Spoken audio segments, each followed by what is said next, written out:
Bien, y en materia internacional, por supuesto que los ojos del mundo están puestos aquí, lo que está ocurriendo con la guerra entre Israel e Irán. Han continuado en las últimas horas los ataques.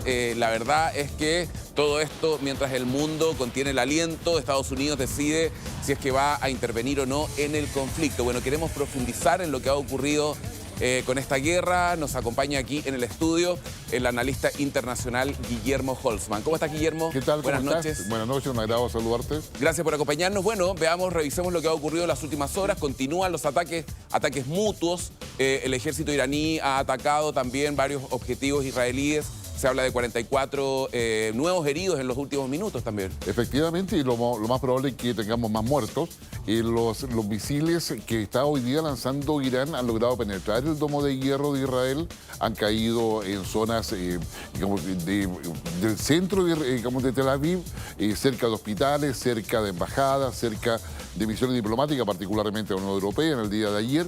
Y esos misiles empiezan a colocar, yo diría, una tensión al interior de Israel. Una tensión en términos de que Israel puede ser vulnerable y viene la duda efectivamente si Irán tiene la capacidad de mantener un ataque permanente con esa intensidad y por cuánto tiempo. Es que esa es una de las preguntas importantes que hay que hacerse en este minuto, Guillermo. ¿Hasta cuándo dura esto? Porque, a ver, todo esto comienza, recordemos, el día 13 de junio con un ataque de Israel hacia Irán por la construcción de un arma nuclear, ¿no? Lo que han dicho es que gracias a ese ataque han podido retrasar de 2 a 3 años la construcción de un arma nuclear. Claro, pero esa información tiene que ver específicamente con el enriquecimiento de uranio. La última información de la Organización Internacional de Energía Atómica señala, estamos hablando de diciembre del año 2023, que ya efectivamente Irán había logrado casi un 90%, 83,7% en realidad, de enriquecimiento de uranio, cuando en realidad para uso civil solamente requiere llegar a menos del 30%. En consecuencia, la inteligencia israelí señala de que Irán estaba a punto, a pocos meses de poder fabricar una bomba nuclear que podría colocar en cualquier misil. Claro, ese era el argumento que tenía Israel entonces para atacar a Irán. Claro, pero habría un segundo argumento, que es el hecho de que Irán es el último punto del plan que plantea Netanyahu como defensa y como respuesta al ataque que hizo Hamás el 7 de octubre del año 2023. O sea, era parte del plan estratégico. Así es. Entonces, por eso se explica de que lo haga el día viernes, un día después de que hay un debate en el Parlamento israelí para poder disolver el Parlamento y sacar a Netanyahu, cosa que finalmente se niega, y lo hace justamente el día viernes, 2 días antes, donde Trump se iba a reunir con Irán para poder negociar un acuerdo nuclear con Irán. O sea, lo que estás planteando, Guillermo, de alguna manera es que este ataque o el momento, la oportunidad, puede beneficiar políticamente a Netanyahu o al menos puede mantenerlo en el cargo luego de este intento de destituirlo. No, sin lugar a dudas. Sea coincidencia o no coincidencia, el hecho de que se genere un ataque sobre Irán, sabiendo la respuesta que podría dar Irán, consolida a Netanyahu en el poder. Eso sí lo mismo pasa con Irán, porque también el gobierno iraní venía con algunas turbulencias en materia política y había muchas dudas. Entonces, este ataque o la respuesta podría también sostenerlo en el cargo, ¿no? O sea, y de hecho así es. De hecho, el gran ayatolá, como se le llama, en definitiva, había tenido muchas críticas del propio pueblo iraní, donde no todos son chiitas. Él representa una visión mucho más radical del Corán, muy distinta a la Arabia Saudita, que sería totalmente lo contrario, pero él estaba siendo sometido por su propia gente, por los propios chiitas, a cuestionamientos. Recordemos que Irán, hasta el año 1979, era un país secularizado, es decir, vivía muy cercano a las costumbres occidentales, para decirlo en términos muy simples. Y hoy día lo que ha hecho justamente este gran ayatolá es colocar mucho más rigidez en la aplicación del Corán. Y eso ha significado la pérdida de libertades, han habido muertes, fusilamientos, etc. Y un control social muy férreo sobre la población iraní que le ha llevado a generar una oposición justamente a la estructura política. Y uno se pregunta, ¿se puede sostener una guerra o este tipo de ataques que estamos viendo todos los días, a cada minuto, solo por razones políticas? O sea, o efectivamente está la intención de crear un arma nuclear y Israel aparece aquí como el gran salvador, básicamente. A ver, digámoslo de la siguiente manera. Extrañamente, los líderes mundiales, que es Vladimir Putin, que es Xi Jinping en China, que es digamos, el presidente digamos, de India, y Donald Trump, más los presidentes de la Unión Europea, todos coinciden en que Irán no debe tener una bomba nuclear. ¿Por qué coinciden en eso? Porque Irán, usándola, si la tiene, no se sabe contra quién la va a usar. Irán tiene una idea imperial. O sea, la cúpula chií que está en Irán tiene una idea imperial de control de todo Medio Oriente. Pero a su vez también control y una guerra contra Occidente. Entonces, hay ahí un tema que la guerra lo que está mostrando es, yo diría, una parte de arriba del iceberg, pero debajo de ello hay cuestiones culturales, ideológicas, religiosas, por supuesto, teocráticas a todo evento, y también intereses de todo tipo. Ahora, todos estos líderes mundiales que tú nombras, si bien están de acuerdo con que Irán no tenga un arma nuclear, que me imagino que todos coinciden con eso, no necesariamente apoyan lo que está haciendo Benjamín Netanyahu, el ataque o la manera en cómo se está resolviendo esto, ¿no? Es que son muchas cosas las que ha hecho, digamos, Benjamín Netanyahu. O sea, acá dejamos un poco de lado la tragedia que significa Gaza, donde jamás no se va a ir o no se ha ido hasta ahora, y que es lo que busca justamente Israel, pero a un alto costo en términos humanitarios. Pero hoy día lo que tenemos es que esta guerra, siendo conveniente a los intereses de ambos jefes de Estado, también tiene un problema en términos de que para terminarla, digamos, se requiere en la práctica de que haya una voluntad de cambio de la actitud de Irán, si es que no de régimen, y que haya a su vez también un cambio dentro de Israel. Y acá en la figura de Netanyahu empieza a ser un elemento que cuesta sacarlo del poder. Netanyahu lleva más de casi 20 años, un poco más de 15 años en el poder. O sea, ¿tú condicionas la salida de Netanyahu para un alto al fuego? Yo creo que sí. La mediación de Donald Trump o algún otro líder internacional que pueda incidir en aquello. A ver, cuando hay este tipo de guerras, y como ha sucedido en otras oportunidades, la posibilidad acá de que se termine la guerra puede ser tanto para el gran ayatolá de Irán como para Netanyahu. La idea, ok, terminamos la guerra, pero a mí no me juzgan, a mí no me llevan a la cárcel, a mí no me van a enjuiciar, y se le protege. Normalmente eso se ha hecho anteriormente. Entonces, cuando pasa este tipo de cosas, es también un espacio de negociación para los líderes políticos que han llevado. Y por eso Netanyahu yo creo que la estrategia que tenía la ha ido cumpliendo. Cumplo con neutralizar a Irán, pero a mí no me hacen nada. Y el gran ayatolá, cumplo, con defender a Irán.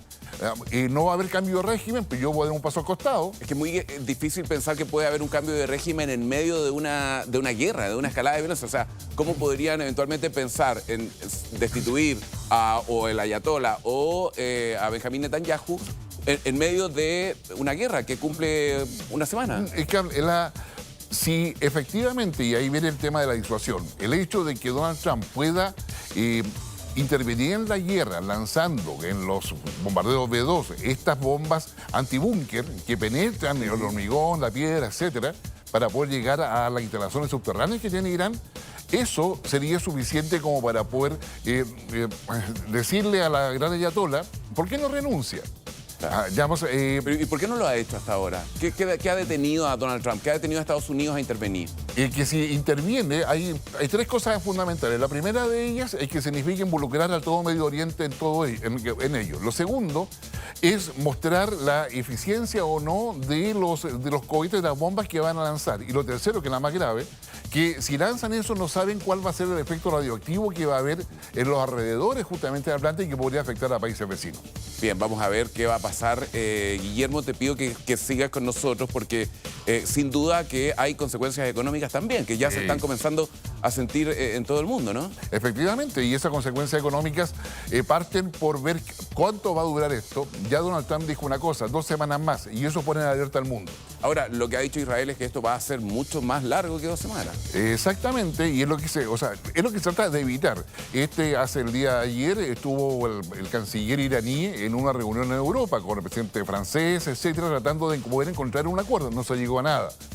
Sí, pero sí, más allá de la diplomacia, del diálogo internacional, de la intervención de otros líderes mundiales, ¿se cumple el objetivo de Israel? ¿Israel está conforme con haber atacado las bases y haber postergado o retrasado la construcción de esta arma nuclear 2 a 3 años, según han dicho. ¿Basta con eso? No, para Israel no basta con eso. Israel lo que quiere es, declaradamente, es poder neutralizar cualquier posibilidad de generación de energía nuclear, sea para uso civil o para uso militar, de Irán. ¿Y cómo podrían cerciorarse de aquello? ¿Cómo podrían tener certeza de que ha sido así? Destruyendo todas las bases subterráneas que se conocen, que al menos son 3.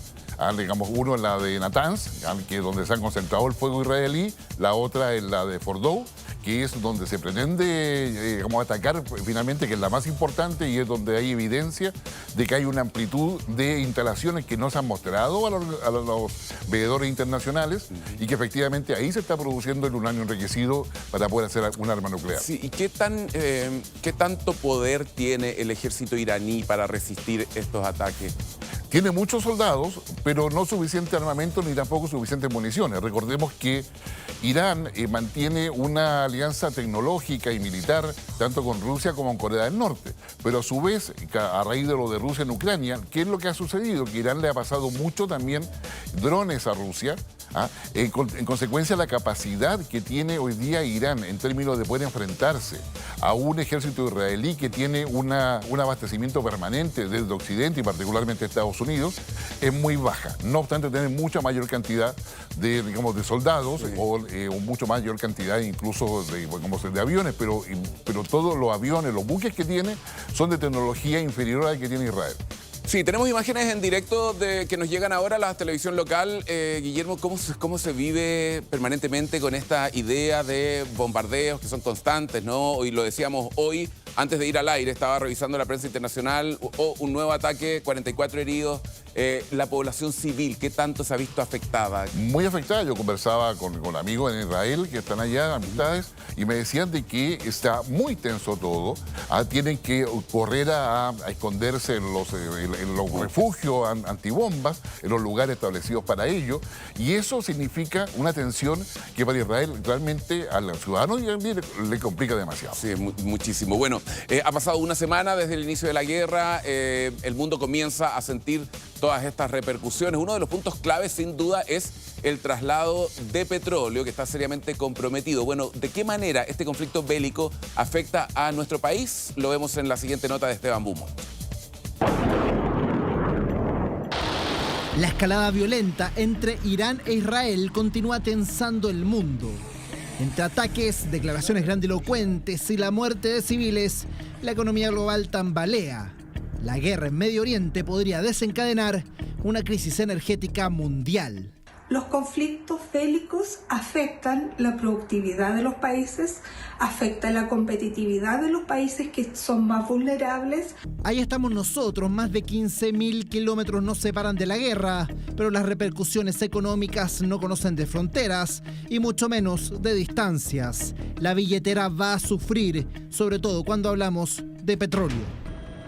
Este es el estrecho de Hormuz, canal marítimo que une el Golfo Pérsico con el mar Arábigo. Por acá pasa cerca del 20% del crudo mundial. Las exportaciones de países como Arabia Saudita, Irak, Qatar y Emiratos Árabes Unidos han visto cómo esta ruta ha sido intimidada por los constantes bombardeos. El estrecho de Hormuz es un cuello de botella crítico del comercio energético y su cierre temporal puede generar una crisis energética y económica a nivel mundial. Por su parte, el país persa tiene la segunda mayor reserva de gas natural en el mundo y la tercera de petróleo. Para un país como Chile, que importa todo el petróleo que consume, las consecuencias económicas llegan con fuerza.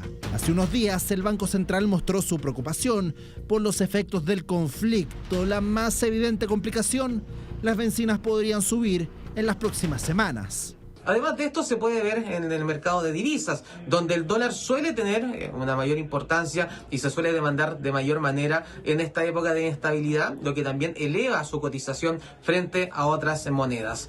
Además de esto se puede ver un impacto en la renta variable. ¿Y qué cree usted que haría falta para que Estados Unidos se involucrara militarmente en este conflicto? No quiero hablar de eso, ya veremos. La constante sombra de una intervención militar por parte de Estados Unidos mantiene en vela a la economía mundial. ¿Qué pasaría con los mercados si Estados Unidos se involucra de lleno? La incorporación de Estados Unidos va a generar un impacto económico global severo. El alza en el precio de la energía que puede generar claramente un aumento de la inflación a nivel mundial. Y lo anterior redunda en que los bancos centrales, buscando contrarrestar la inflación, aumenten las tasas y por lo tanto se desacelera la economía a nivel mundial. Mientras la guerra continúe, la economía seguirá su inestable andar. Con ello, el aumento de los precios y la siempre implacable amenaza de un estancamiento global. Bien, parte de las consecuencias que podrían afectar a nuestro país y al mundo entero en caso que Estados Unidos decida atacar a Irán tome algún tipo de represalia, ya sea con ataques terroristas o que corte sin el suministro, no solo de petróleo, Guillermo, ¿no? Exactamente, eso afecta a lo que conocemos como la cadena de suministro global. Porque Irán tiene la capacidad de cerrar el paso de Hormuz, y si bien es cierto ahí concurre Omán, concurre Emiratos Árabes Unidos, Irán podría cerrar ese paso.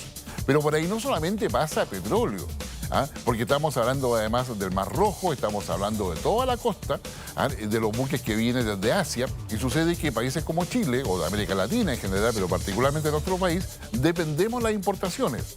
Si se suspende la cadena de suministro, si los barcos empiezan a no pasar porque los pueden atacar, sucede que la carga no llega a tiempo. Si la carga no llega a tiempo, hay escasez sobre el precio.